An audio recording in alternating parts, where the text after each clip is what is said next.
Welcome to Manage to Engage, the podcast from clearandopen.com. Dedicated to the evolution of you, because businesses grow when people do. Serving leaders, managers, and people who will be, helping you reach excellence in your work and achieve your personal goals at the same time.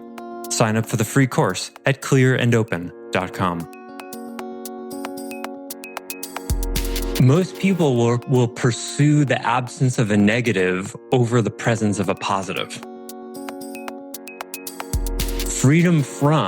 Focusing on freedom from is a less mature, I would offer, way of looking at freedom rather than freedom to. Hi, it's Joseph, and thanks for tuning in to Manage to Engage, the podcast from clearandopen.com. Today's episode is an excerpt from the live course Open to Excellence that I've been teaching in the weekly webcast. What's the difference between pursuing the absence of a negative and pursuing the presence of a positive? The distinction has the power to change your life. What if you're so concerned with pushing away bad that you're not focused enough on the good? Many people live their entire lives needlessly stuck in this kind of survival mentality. Thanks so much for listening. Let's dive into the conversation. Welcome. Take a deep breath. You're going to need it. Digestions from this last week. Questions, comments. What have you been learning? What have you been not learning? What do you want to learn, but some part of you is stopping you? What's happening with you?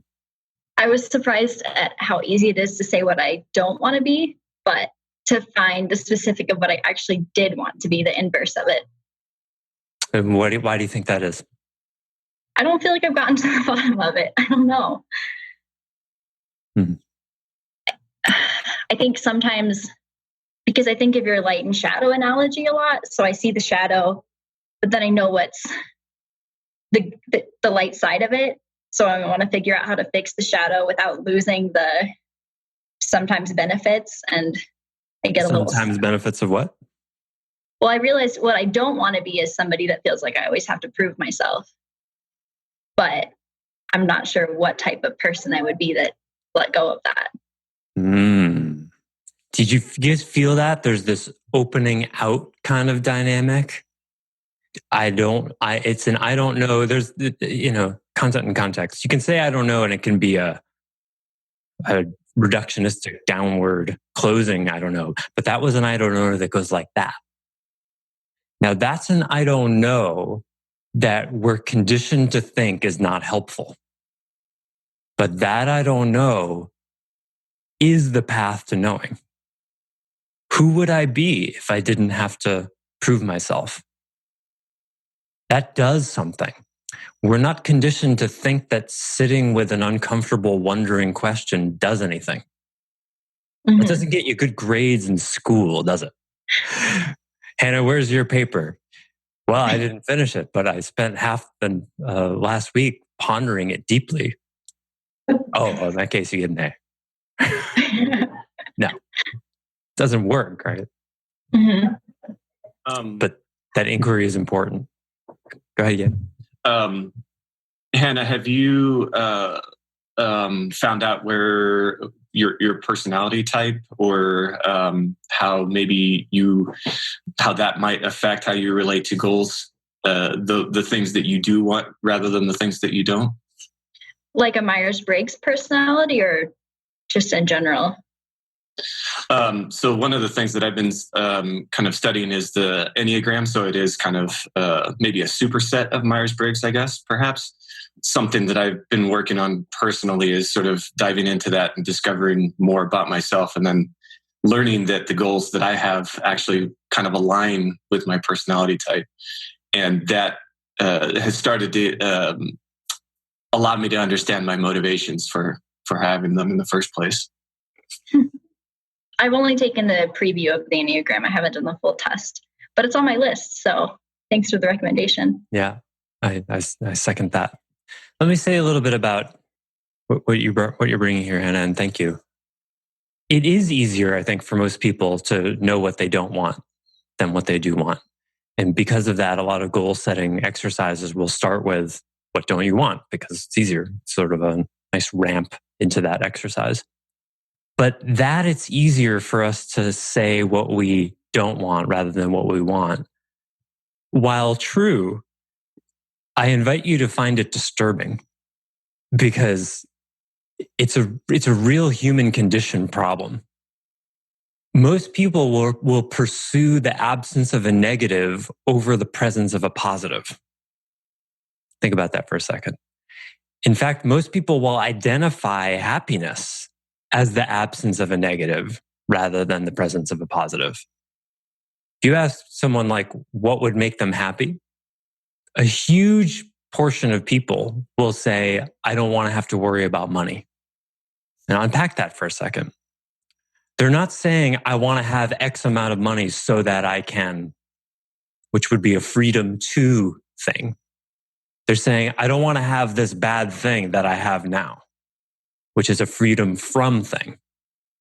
Freedom from, focusing on freedom from, is a less mature, I would offer, way of looking at freedom rather than freedom to. It's not a good, bad thing. It's just that freedom from is on the way to freedom to. It's just on the way. If there's a lot of bad in your life, then maybe that's just real for you, that you, for whatever reason, or for that reason, you're more focused on getting rid of the bad than having the presence of the good. That's normal.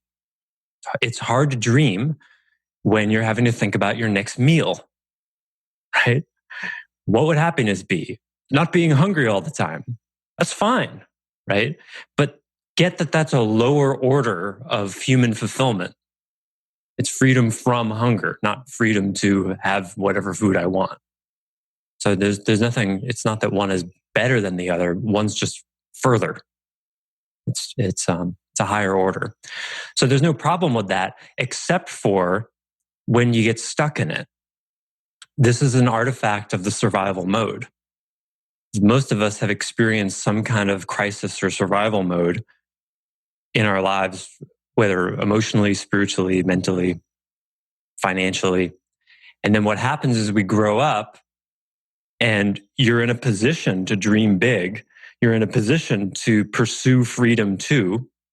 You've met the criteria. You've got a stable life.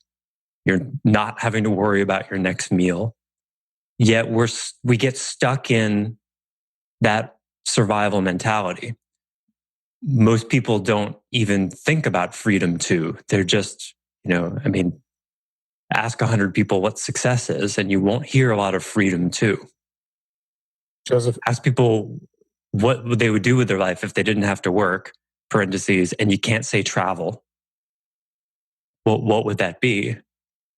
Do you think that's because because I relate with that as well. So do you think that's because we're basing the things that we don't want to be off of our experiences in life?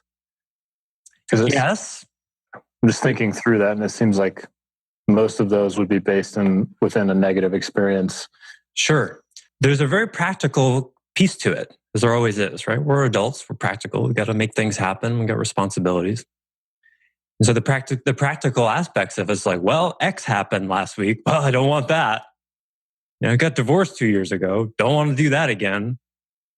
Don't want this, don't want that. So the part of it's just the wisdom of experience. When you're 12, you don't know a lot about life. And then, life starts happening. You start doing it. You start to learn about what you do and don't want. And a lot of it you learn through trial and error, and you learn well, that's the last time I, mixed liquor and beer in one night. Don't want to do that again, right? Most of us learn that through experience, even though somebody told us beer before liquor, never sicker. But somehow you got to try it out anyway. It seems like a good idea. So there's another piece of this that I find really interesting about why it's easier for us to think in terms of what we don't want rather than what we do want. And that is the nature of how the mind works. The mind operates through the principle of resistance. The mind operates in the realm of this and that. This is this, that is that, this is not that, that is not this. this is an iPhone. It is not a smoothie, right? My mind makes that distinction so that I don't do this and I don't do that, right? That's what the mind does. It's always saying this is this and that is that. So it operates based on the principle of no. Now, no, we assume we associate it with a negative, but it's not necessarily negative. It's just not that. This is not a smoothie. Useful distinction. And this straw is shorter than that straw. This straw is not longer than that. It's a not thing. That's how the mind works. Mixing beer and liquor is not something I want to do. Not that. Worrying about money? No, don't like that. Better get more money. So it's useful, but because we tend to live so mind first, we forget about the other piece of the equation, the yes, radical forgiveness, inclusion, moving through differences, being able to work with people of radically different beliefs, values, histories, experiences. That's a radical inclusion. So the mind is capable of really precise no's. This is not that. Look at science, right? There's how many different elements now? 116, 200, I forget. It's hundreds, right? Hundreds of distinctions. Well, this contains this, and this. But this is a little bit different. This contains this, and this. This molecule is actually the same chemical composition, but it's organized slightly differently. This angle is a little bit different, so it has different properties, right? That's all mind. This, not that. This is different. This is different. This is different. Breaking things down into more and more pieces. Electrons, protons, and neutrons wasn't small enough. Now it's even smaller than that. And they can do amazing things with that. But you can't bring people together with that. You can't move people to returning to respecting each other after one person wrongs the other. That doesn't happen by going smaller into the details, right? It happens by going bigger into, hey, to a couple who's fighting, for example. How did you guys fall in love with each other in the first place? Well, I don't want to talk about that. He did this, she did that. No, hold on a second. What do you like about each other? Why is all this really worth it? That's an opening out dynamic. That's not about making more parts. It's about making less parts. It's the founder of Aikido, Morihei Ueshiba, he wrote about, he would have dreams and visions of a sword so sharp, it cut things together. I love that idea. Brings tears to my eyes. That was how love lived in him. And he had this incredible sharpness that, he was an amazingly accomplished martial artist and a warrior. All 4'11", 150 pounds of him. The guy was a rock. But he saw things as needing to come together. His vision for Aikido was to make the world one family. So we live in a confused world where how do you put these two things together? The ability we all have with our minds to divide things into so many parts. Nothing looks connected to anything else. But also understanding, you could start with just the understanding that everything is connected to everything else. None of us exists without oxygen, right? That's obvious. Take the oxygen away and we're gone. A tree doesn't exist without the earth. So when you look at a tree and you see a tree as being separate from the earth, that's how your mind sees it. The tree is in the earth. The person is in the space. Is the tree in the earth? The mind sees it that way. The tree and the earth is no difference because one doesn't exist without the other. And that's not just a mental concept. You can start with that in your mind. But if you practice, you can start to see these things as together. It's another way of looking at reality where there's actually no difference between one thing and another. It's just as true as this being an iPhone and this being a smoothie. On another level, they're the same. All the molecules in between, they're all vibrating together. Neither of them are actually solid. even from a scientific point of view. They're made of more space than anything else, even from a scientific point of view. We don't experience it that way. So that's a long and hopefully somewhat interesting way of explaining why it's easier to think in terms of what you don't want than what you do want. Because you're stuck in your mind. Thanks for listening to Manage to Engage, the Clear and Open podcast. Join us next week when you'll be a little bit closer to who you're destined to be.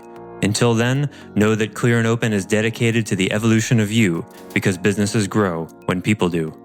Be sure to visit clearandopen.com for the latest tools, articles, and free resources to help you on your journey. Thanks for listening, and bye for now.